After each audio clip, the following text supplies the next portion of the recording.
ക്രിസ്തുവിലുള്ള പ്രിയപ്പെട്ട സഹോദരി സഹോദരന്മാരെ, ദൈവവചനം 1 സാമുവേലിൻ്റെ പുസ്തകത്തിനുള്ള വായന 19-ാം അധ്യായം 1 മുതൽ 24 വരെയുള്ള വാക്യങ്ങൾ. ദാവീദിനെ വധിക്കാൻ ശ്രമം. ദാവീദിനെ കൊന്നുകളയണമെന്ന് സാവൂൾ ജോനാഥാനോടും ഭൃത്യന്മാരോടും കൽപ്പിച്ചു.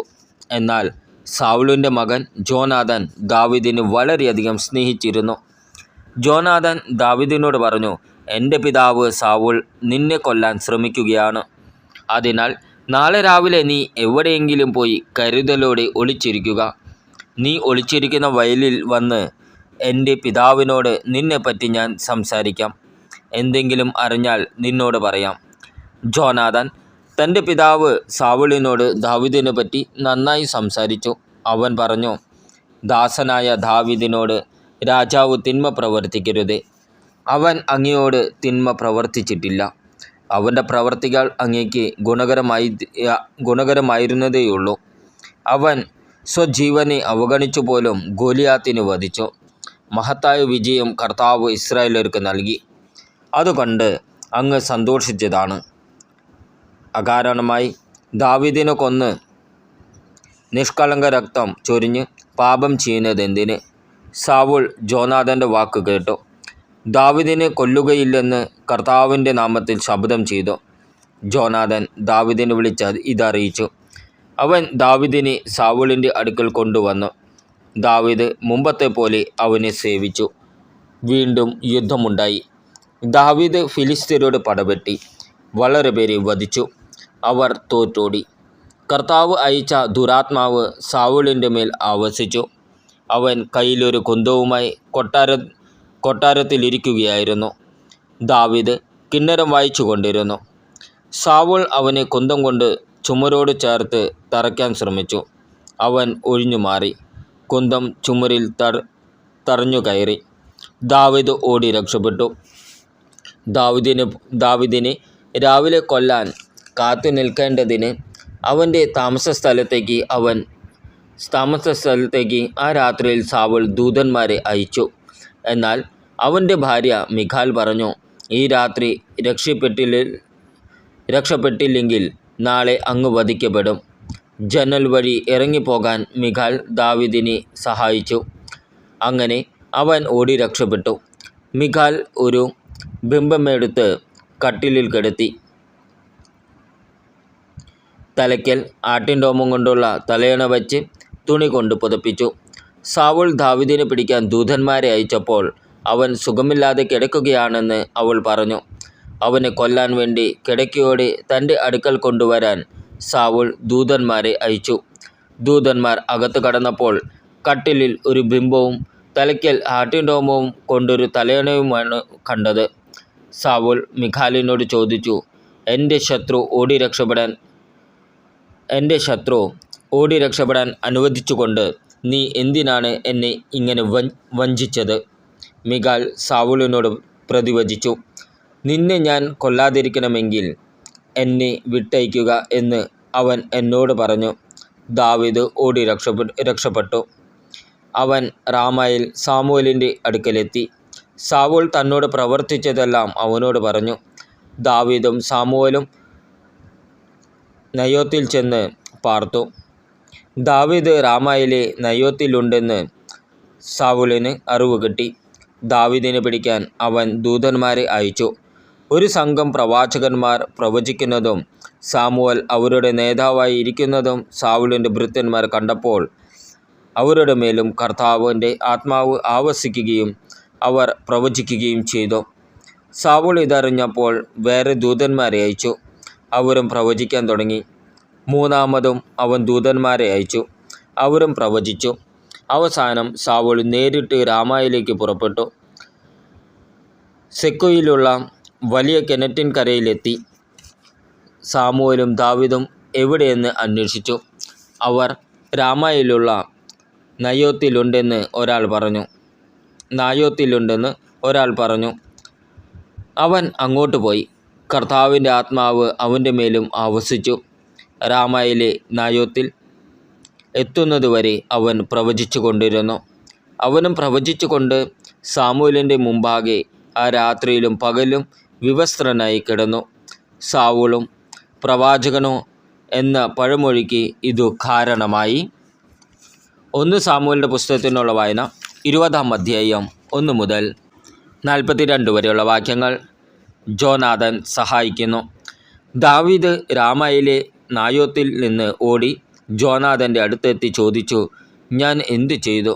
എന്താണ് എൻ്റെ കുറ്റം? എന്നെ കൊല്ലാൻ മാത്രം എന്തു പാപമാണ് നിൻ്റെ പിതാവിനെതിരെ ഞാൻ ചെയ്തത്? ജോനാഥൻ പറഞ്ഞു, അങ്ങനെ സംഭവിക്കാതിരിക്കട്ടെ. നീ മരിക്കുകയില്ല. എന്നെ അറിയിക്കാത്ത ഒരു കാര്യവും ചെറുതായാലും വലുതായാലും എൻ്റെ പിതാവ് ചെയ്യുകയില്ല. പിന്നെ എന്തിന് പിതാവ് ഇക്കാര്യം എന്നിൽ നിന്ന് മറച്ചു വയ്ക്കുന്നു? അങ്ങനെ സംഭവിക്കുകയില്ല. ദാവീദ് പറഞ്ഞു, നിനക്ക് എന്നോട് ഇഷ്ടമാണെന്ന് നിൻ്റെ പിതാവിന് നന്നായി അറിയാം. അതിനാൽ നീ ദുഃഖിക്കാതിരിക്കാൻ ഇക്കാര്യം അറിയേണ്ടെന്ന് അവൻ വിചാരിച്ചു കാണും. നീയാണ് ജീവനുള്ള കർത്താവാണ് ഞാൻ പറയുന്നു. ഞാനും മരണവും തമ്മിൽ ഒരടി അകലമേയുള്ളൂ. ജോനാഥൻ അവനോട് പറഞ്ഞു, നീ ആവശ്യപ്പെടുന്നതെന്തും നിനക്ക് വേണ്ടി ഞാൻ ചെയ്യാം. ദാവീദ് പറഞ്ഞു, നാളെ അമാവാസിയാണ്. പതിവനുസരിച്ച് ഞാൻ രാജാവിനോടൊത്ത് ഭക്ഷണത്തിനിരിക്കേണ്ടതാണ്. പക്ഷേ 3-ാം നാൾ വൈകുന്നേരം വരെ വയലിൽ ഒളിച്ചിരിക്കാൻ എന്നെ അനുവദിക്കണം. നിൻ്റെ പിതാവ് എന്നെ തിരക്കിയാൽ ദാവീദ് തൻ്റെ കുടുംബം മുഴുവനും ചേർന്നുള്ള വാർഷിക ബലിക്ക് ബത്ലഹേമിൽ പോകാൻ അനുമതിക്കായി കേണപേക്ഷിച്ചുവെന്ന് പറയണം.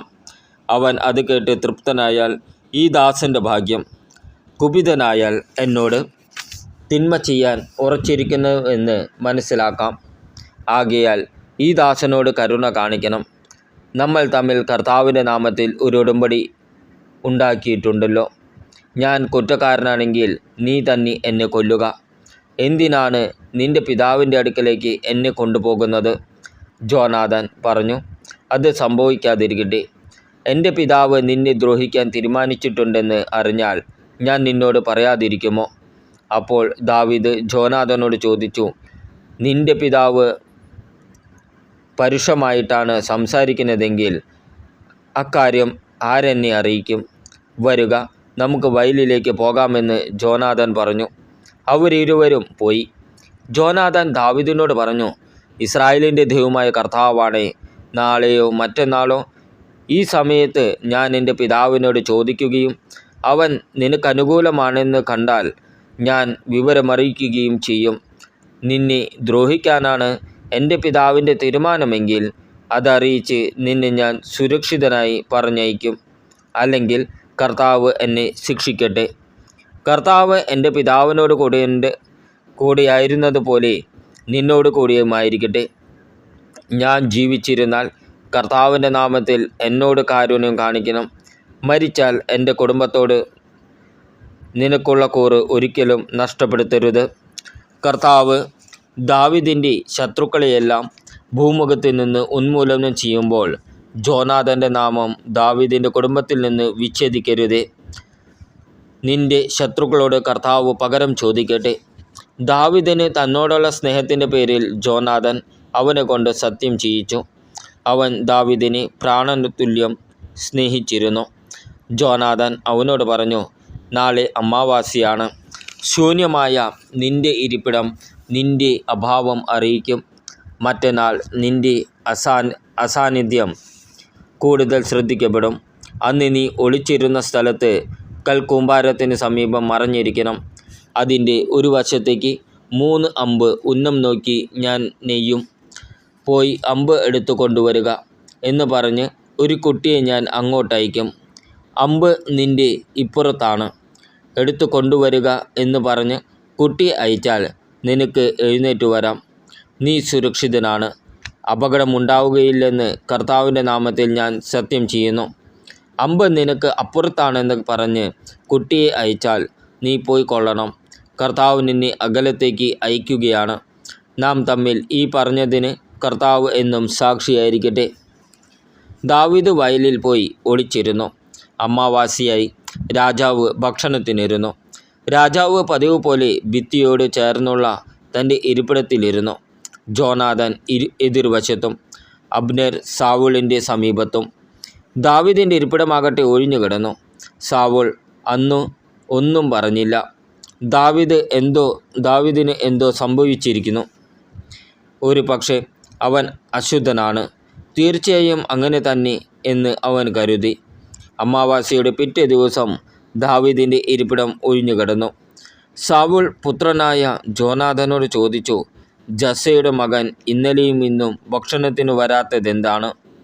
ജോനാഥൻ പറഞ്ഞു, ബെത്ലഹേമിലേക്ക് പോകാൻ അവൻ എന്നോട് അനുവാദം ചോദിച്ചിരുന്നു.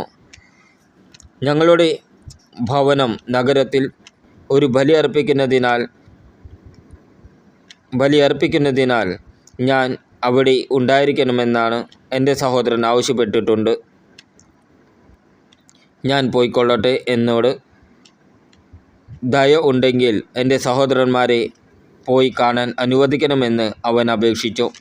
അതുകൊണ്ടാണ് രാജാവിൻ്റെ വിരുന്നിന് അവൻ വരാതിരുന്നത്.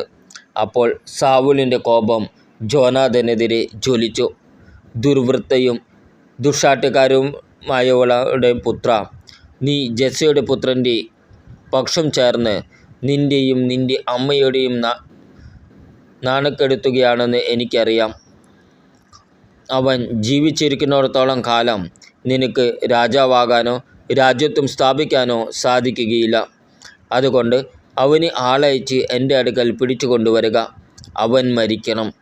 ജോനാഥൻ ചോദിച്ചു, എന്തിനവനെ വധിക്കണം? അവൻ എന്തു ചെയ്തു? സൗൽ ജോനാഥനെ കൊല്ലാൻ അവൻ്റെ നേരം കുന്തമെറിഞ്ഞു. ദാവീദിനെ കൊല്ലാൻ തന്നെ തൻ്റെ പിതാവ് തീരുമാനിച്ചിരിക്കുകയാണെന്ന് അവന് മനസ്സിലായി. അവൻ തീന്മേശയിൽ നിന്ന് കോപത്തോടെ ചാടി എഴുന്നേറ്റു. അമാവാസിയുടെ പിറ്റേ ദിവസമായ അന്ന് അവൻ ഭക്ഷണമൊന്നും കഴിച്ചില്ല. തൻ്റെ പിതാവ് ദാവീദിനെ അപമാനിച്ചത് നിമിത്തം അവൻ ദുഃഖിച്ചു. പിറ്റേ ദിവസം രാവിലെ ദാവീദുമായി പറഞ്ഞൊത്തനുസരിച്ച് ജോനാഥൻ ഒരു കുട്ടിയോടൊത്ത് വയലിൽ ചെന്നു. ജോനാഥൻ ആ കുട്ടിയോട് പറഞ്ഞു, ഞാൻ എയ്യുന്ന അമ്പ് ഓടിച്ചെന്ന് കണ്ടെടുക്കുക. കുട്ടി ഓടുമ്പോൾ അവൻ്റെ അപ്പുറത്തേക്ക് ഒരമ്പെയ്തു. ജോനാഥൻ എയ്ത അമ്പ് വീണെടുത്ത് കുട്ടി ചെന്നപ്പോൾ അവൻ കുട്ടിയോട് വിളിച്ചു പറഞ്ഞു, അമ്പ് നിൻ്റെ അപ്പുറത്തല്ലേ? ജോനാഥൻ വീണ്ടും കുട്ടിയോട് വിളിച്ചു പറഞ്ഞു, അവിടെ നിൽക്കരുത്, ഓടുക, വേഗമാകട്ടെ. കുട്ടി അമ്പ് പെറുക്കിയെടുത്ത് അവൻ്റെ അടുത്തെത്തി. ജോനാഥനും ദാവീദിനുമല്ലാതെ കുട്ടിക്ക് കാര്യമൊന്നും മനസ്സിലായില്ല. ജോനാഥൻ ആയുധങ്ങൾ കുട്ടിയെ ഏൽപ്പിച്ചിട്ട് ഇവയെല്ലാം നഗരത്തിലേക്ക് കൊണ്ടുപോയിക്കൊള്ളുക എന്ന് പറഞ്ഞു. കുട്ടി പോയ ഉടനെ ദാവീദ് കൽക്കൂനയ്ക്കടുത്ത് നിന്ന് എഴുന്നേറ്റ് 3 പ്രാവശ്യം നിലത്ത് കുമ്പിട്ടു. ജോനാഥനും ദാവീദും പരസ്പരം ചുംബിച്ചു. ദാവീദിന് പരിസരബോധം വരുന്നതുവരെ അവർ കരഞ്ഞു. ജോനാഥൻ അവനോട് പറഞ്ഞു, സമാധാനത്തോടെ പോവുക. കർത്താവ് എനിക്കും നിനക്കും എൻ്റെ സന്തതികൾക്കും നിൻ്റെ സന്തതികൾക്കും മധ്യേ എന്നും സാക്ഷിയായിരിക്കട്ടെ എന്ന് നമ്മൾ കർത്താവിൻ്റെ നാമത്തിൽ സത്യം ചെയ്തിട്ടുണ്ടല്ലോ. ദാവീദ് യാത്രയായി. ജോനാഥൻ നഗരത്തിലേക്കും മടങ്ങി. 1 സാമുവേലിൻ്റെ പുസ്തകത്തിനുള്ള വായന 21-ാം അധ്യായം 1 മുതൽ 15 വരെയുള്ള വാക്യങ്ങൾ. ദാവീദ് ഒളിച്ചോടുന്നു. ദാവീദ് നോബിൽ പുരോഹിതനായ അഹിമേലെക്കിൻ്റെ അടുക്കൽ എത്തിച്ചേർന്നു. അഹിമേലെക്ക് സംഭ്രമത്തോടെ ദാവീദിനെ എതിരേറ്റുകൊണ്ട് ചോദിച്ചു, നീ എന്താണ് തനിച്ച്? കൂടെ ആരുമില്ലേ? ദാവീദ് പറഞ്ഞു, രാജാവ് ഒരു കാര്യം എന്നെ ഏൽപ്പിച്ചിരിക്കുന്നു. ഞാൻ നിന്നെ ഏൽപ്പിക്കുന്ന കാര്യം ആരും അറിയരുതെന്ന് എന്നോട് കൽപ്പിച്ചിട്ടുമുണ്ട്. എൻ്റെ ഭൃത്യന്മാരോട് ഇന്ന സ്ഥലത്ത് വരണമെന്ന് ഞാൻ ഏർപ്പാട് ചെയ്തിട്ടുണ്ട്. ആകയാൽ അങ്ങയുടെ കൈവശം എന്തുണ്ട്? എനിക്ക് 5 അപ്പം തരുക, അല്ലെങ്കിൽ ഉള്ളതാകട്ടെ. പുരോഹിതൻ ദാവീദിനോട് പറഞ്ഞു, വിശുദ്ധ അപ്പമല്ലാതെ സാധാരണ അപ്പം എൻ്റെ കൈവശമില്ല. നിൻ്റെ ഭൃത്യന്മാർ സ്ത്രീകളിൽ നിന്ന് അകന്ന് നിന്നവരാണെങ്കിൽ മാത്രമേ തരികയുള്ളൂ. ദാവീദ് പറഞ്ഞു, സത്യമായി ഞാൻ യാത്ര പോകുമ്പോഴൊക്കെ ഞങ്ങൾ സ്ത്രീകളിൽ നിന്ന് അകന്നിരിക്കും. സാധാരണ യാത്രയിൽ പോലും എൻ്റെ ഭൃത്യന്മാരുടെ പാത്രങ്ങൾ ശുദ്ധിയുള്ളവരായിരിക്കും. അതിലെത്രയോ അധികമാണ് ഇന്ന്. പുരോഹിതൻ അവന് വിശുദ്ധ അപ്പം കൊടുത്തു. പുതിയത് പകരം വയ്ക്കാൻ കർത്താവിൻ്റെ സന്നിധിയിൽ നിന്ന് എടുത്തു മാറ്റിയ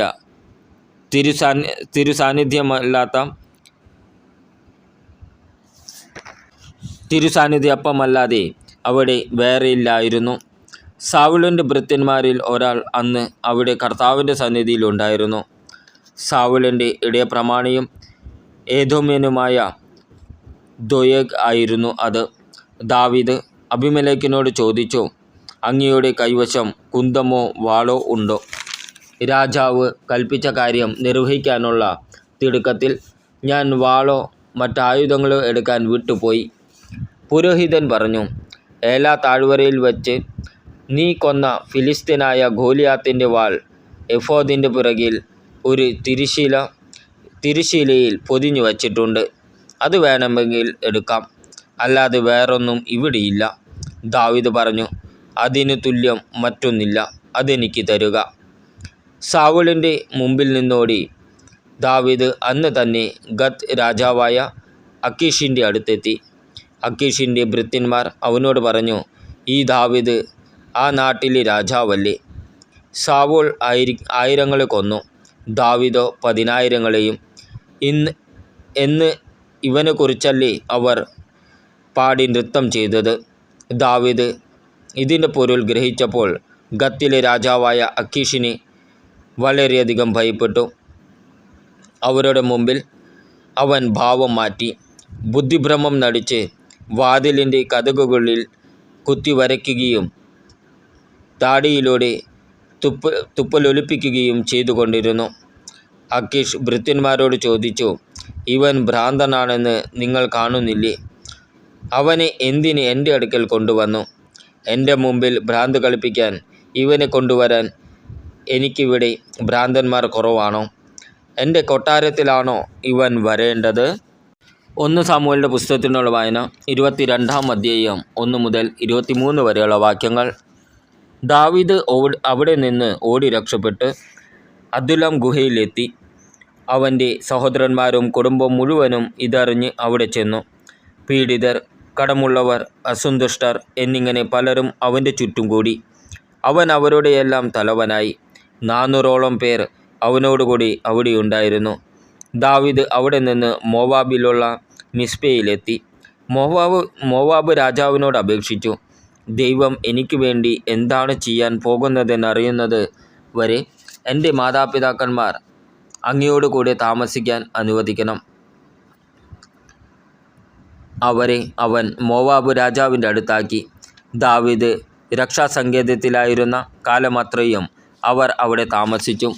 പ്രവാചകനായ ഗാദ് ദാവീദിനോട് പറഞ്ഞു, സങ്കേതത്തിൽ ഒളിച്ചിരുന്നത് മതി, യൂദാദേശത്തേക്ക് പോവുക. അതനുസരിച്ച് ദാവീദ് ഹെരത്ത് വനത്തിലേക്ക് പോയി പുരോഹിതന്മാരെ വധിക്കുന്നു. ദാവീദിനെയും കൂട്ടാളികളെയും കണ്ടെത്തിയെന്ന് സാവൂൾ അറിഞ്ഞു. അവൻ കുന്തവുമായി ഗിബെയയിലെ കുന്നിൻ മുകളിലുള്ള പിച്ചുലമരത്തിൻ്റെ ചുവട്ടിലിരിക്കുകയായിരുന്നു. ഭൃത്യന്മാർ ചുറ്റും നിന്നിരുന്നു. സാവൂൾ ചുറ്റും നിന്നിരുന്ന ഭൃത്യന്മാരോട് പറഞ്ഞു, ബെഞ്ചമിൻ ഗോത്രജരെ കേൾക്കുവിൻ.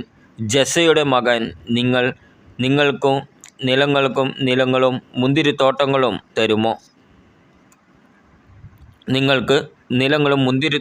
തരുമോ? നിങ്ങളെ സഹസ്രാധിപന്മാരും ശതാധിപന്മാരുമാക്കുമോ? നിങ്ങൾ എനിക്കെതിരെ ഗൂഢാലോചന നടത്തിയില്ലേ? ജസ്സയുടെ മകനുമായി എൻ്റെ പുത്രൻ സഖ്യമുണ്ടാക്കിയപ്പോൾ ആരും എന്നോട് പറഞ്ഞില്ല. അവൻ എൻ്റെ ദാസനായ ദാവീദിനെ എനിക്കെതിരായി തിരിച്ചുവിടുകയും പതിയിരിക്കാൻ പ്രേരിപ്പിക്കുകയും ചെയ്തിട്ട് നിങ്ങളിലൊരുവൻ പോലും എന്നോട് പറയുകയോ എന്നോട് സഹതപിക്കുകയോ ചെയ്തില്ല. അപ്പോൾ സാവുളിൻ്റെ ഭൃത്യന്മാരുടെ അടുത്ത് നിന്നിരുന്ന എദോമ്യനായ ദോഗേഗ് പറഞ്ഞു, ജസ്സയുടെ മകനെ ഞാൻ കണ്ടു. നോബിൽ വച്ച് അഹൂത്തൂബിൻ്റെ പുത്രൻ അഹിമേലെക്കിൻ്റെ അടുക്കലേക്ക് അവൻ വരികയായിരുന്നു. അഹിമേലെക്ക് അവനു വേണ്ടി കർത്താവിനോട് പ്രാർത്ഥിച്ചു. അവന് ഭക്ഷണവും ഫിലിസ്ത്യനായ ഗോലിയാത്തിൻ്റെ വാലും കൊടുത്തു. രാജാവ് അഹൂത്തൂബിൻ്റെ മകനും പുരോഹിതനുമായ അഹിമേലെക്കിനെയും അവൻ്റെ പിതൃഭവനത്തിലുള്ള എല്ലാവരെയും നോബിലുള്ള എല്ലാ പുരോഹിതന്മാരെയും ആളയച്ചു വരുത്തി. സാവൂൾ പറഞ്ഞു, അഹീത്തൂബിൻ്റെ പുത്ര കേൾക്കുക. പ്രഭോ സംസാരിച്ചാലും അവൻ പ്രതിവചിച്ചു. സാവൂൾ ചോദിച്ചു, നീയും ജസ്സയുടെ മകനും കൂടി എനിക്കെതിരായി എന്തിനു ഗൂഢാലോചന നടത്തി? നീ അവന് അപ്പവും വാളും കൊടുക്കുകയും അവനു വേണ്ടി കർത്താവിൻ്റെ ഹിതം ആരായുകയും ചെയ്തില്ലേ? അതുകൊണ്ടല്ലേ അവൻ എന്നേക്കും എനിക്കെതിരായി പ്രവർത്തിക്കുന്നത്? അഹിമേലെക്ക് പറഞ്ഞു, അങ്ങയുടെ സേവകന്മാരിൽ ദാവീദിനോളം വിശ്വസ്തനായി വേറെ ആരുണ്ട്? അവൻ അങ്ങയുടെ മരുമകനും അംഗരക്ഷകരുടെ അധീപനും അങ്ങയുടെ ഭവനത്തിൽ ആദരിക്കപ്പെടുന്നവനുമല്ലേ? അവനു വേണ്ടി ദൈവത്തോട് ആരായുന്നത് ആദ്യമല്ല. രാജാവ് ഈ ദാസൻ്റെയോ പിതൃഭവനത്തിൻ്റെയോ മേൽ കുറ്റം ആരോപിക്കരുത്. ഈ ദാസൻ ഇതൊന്നും അറിഞ്ഞിരുന്നില്ല. രാജാവ് പറഞ്ഞു, അഹിമേലെക്ക്, നീയും നിന്റെ കുടുംബവും മരിക്കണം. രാജാവ് അടുത്ത് നിന്ന അംഗരക്ഷകനോട് ആജ്ഞാപിച്ചു, കർത്താവിൻ്റെ ആ പുരോഹിതന്മാരെ കൊന്നുകളയുക. അവരും ദാവീദിനോട് ചേർന്നിരിക്കുന്നു. അവൻ ഒളിച്ചോടിയത് അറിഞ്ഞിട്ടും എന്നെ അറിയിച്ചില്ല. എന്നാൽ കർത്താവിൻ്റെ പുരോഹിതന്മാരുടെ മേൽ കൈവയ്ക്കാൻ രാജഭൃത്യന്മാർ തയ്യാറായില്ല. അപ്പോൾ രാജാവ് ദോയേഗിനോട് കൽപ്പിച്ചു, നീ ആ പുരോഹിതന്മാരെ കൊല്ലുക. എദോമ്യനായ ദോയേഗ് അത് ചെയ്തു. ചണനൂൽ കൊണ്ടുള്ള എഫോദ് ധരിച്ച 85 പേരെ അന്ന് അവൻ വധിച്ചു. ആ പുരോഹിതന്മാരുടെ നഗരമായ നോബ് അവൻ നശിപ്പിച്ചു. പുരുഷന്മാർ, സ്ത്രീകൾ, കുട്ടികൾ, ശിശുക്കൾ, കഴുതകൾ, ആടുമാടുകൾ എന്നിങ്ങനെ എല്ലാറ്റിനെയും വാളിനിരയാക്കി. എന്നാൽ അഹിത്തൂബിൻ്റെ മകൻ അഹിമേലെക്കിൻ്റെ പുത്രന്മാരിലൊരുവനായ അബിയാതർ രക്ഷപ്പെട്ട് ഓടി ദാവീദിൻ്റെ അടുത്തെത്തി. കർത്താവിൻ്റെ പുരോഹിതന്മാരെ സാവൂൾ വധിച്ച വിവരം അവൻ അറിയിച്ചു. ദാവീദ് അബിയാതറിനോട് പറഞ്ഞു, എദോമ്യനായ ദോയേഗ് അവിടെ ഉണ്ടായിരുന്നതിനാൽ അവൻ തീർച്ചയായും സാവൂളിനോട് പറയുമെന്ന് അന്ന് തന്നെ ഞാൻ മനസ്സിലാക്കിയിരുന്നു. നിന്റെ പിതൃഭവനത്തിൽ എല്ലാവരും മരിക്കുന്നതിന് ഞാൻ കാരണമായി. ഭയപ്പെടേണ്ട, എന്നോടുകൂടി താമസിക്കുക. എൻ്റെ ജീവൻ അപഹരിക്കാൻ നോക്കുന്നവർ നിൻ്റെയും ജീവൻ അന്വേഷിക്കുന്നു. എൻ്റെ അടുക്കൽ നീ സുരക്ഷിതനായിരിക്കും. നമ്മുടെ കർത്താവായ ഈശോ മിശിഹായ്ക്ക് സ്തുതി.